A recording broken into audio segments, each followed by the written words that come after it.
Olá! Hoje a gente vai mergulhar fundo em uma das cartas mais incríveis do Novo Testamento, a Epístola aos Efésios. Pensa nela como um resumão genial de todo o Evangelho, sabe? Uma verdadeira sinfonia teológica. E a carta já chega com uma pergunta daquelas, uma pergunta gigante. Qual é o grande plano cósmico de Deus para a Igreja e para toda a história? É uma questão que atravessa os séculos, e Efésios nos dá uma resposta de tirar o fôlego. Então, nosso roteiro por Efésios vai ter 5 pontos principais. A gente vai começar vendo a grandiosidade da carta, depois tentar desvendar o mistério da autoria, explorar o que Deus fez por nós e como isso muda nosso jeito de viver, e, por fim, entender qual é a nossa identidade e a nossa missão. Bora lá, então? Primeiro a gente precisa pegar a dimensão dessa carta. Efésios não foi escrita para apagar um incêndio específico, como outras cartas de Paulo. Pelo contrário, ela sobe para um nível teológico altíssimo, pintando um quadro completo do plano de salvação de Deus. E aqui está o ponto central de tudo. Como Michael J. Kruger bem coloca, o coração da carta é a obra da Trindade. O Pai, o Filho e o Espírito Santo, cada um com um papel essencial na nossa redenção. Isso aqui é a base para todo o resto que a gente vai ver. Beleza, agora vamos entrar numa parte que, dá o que falar entre os estudiosos. Quem realmente escreveu essa carta? Quando e para quem ela foi enviada originalmente? As respostas não são tão óbvias quanto parecem. A tradição é bem antiga e não deixava dúvida. Por quase 1800 anos, todo mundo aceitava que foi Paulo quem escreveu. Afinal, a própria carta diz isso 2 vezes. Só que, de uns séculos para cá, essa certeza começou a balançar. Tá, mas qual é a discussão aqui?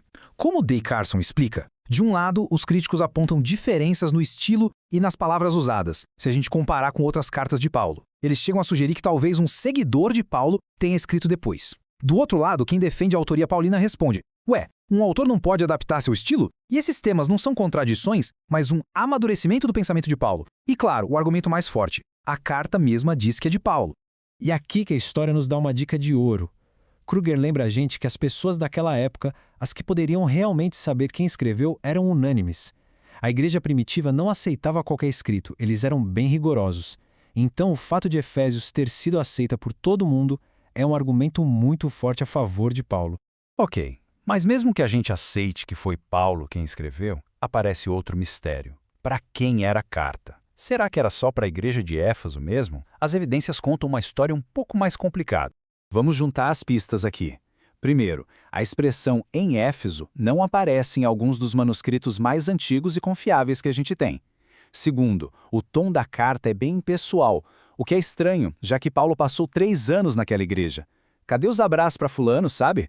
Essas pistas levaram a uma teoria que hoje é bem aceita.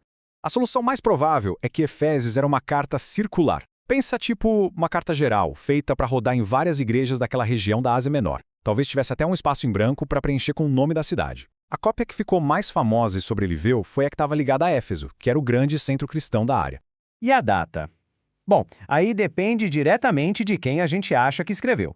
Se foi Paulo, o mais provável é que tenha sido no comecinho dos anos 60, quando ele estava preso em Roma. Se foi um seguidor dele, como alguns defendem, a data vai mais para o final do século.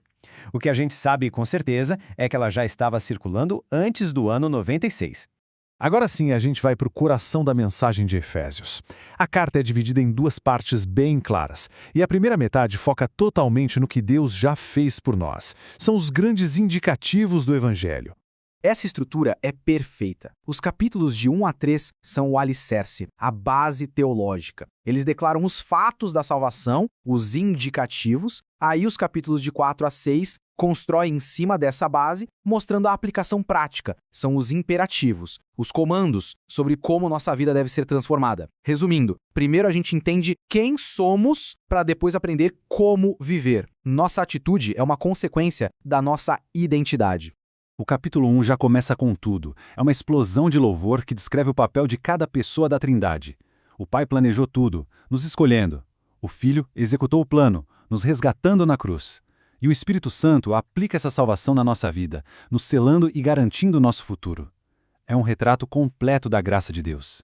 E bem no centro dessa doutrina toda, está o que Paulo chama de mistério. Durante séculos, o plano de Deus de unir judeus e gentios num único povo, a igreja, estava escondido. Mas agora, em Cristo, aquela barreira que separava os dois foi posta abaixo. Essa é a revelação gloriosa que define o que é a igreja.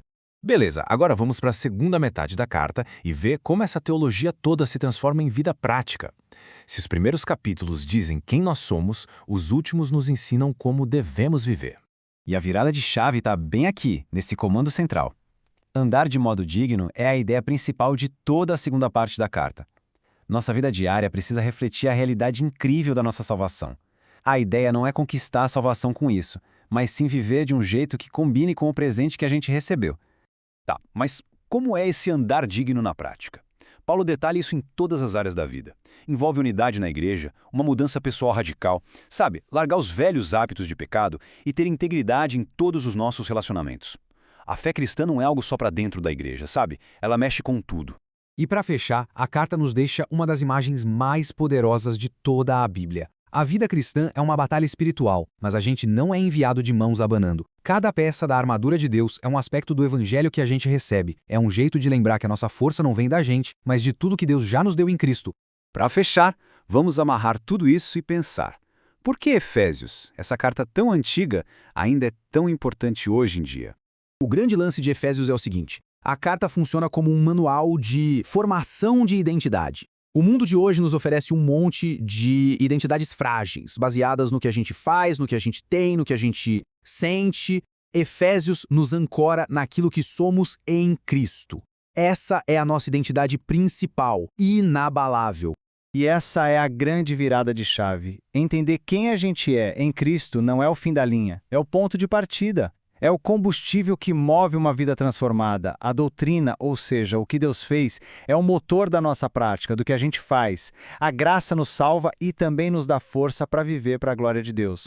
E tudo isso nos deixa com uma pergunta, né? Uma pergunta para a gente levar e pensar. Efésios nos mostra a visão de Deus para a sua igreja. Então fica a questão: como as nossas comunidades podem viver de um jeito que o mundo olhe e veja um reflexo, mesmo que imperfeito, dessa realidade gloriosa que Cristo está construindo?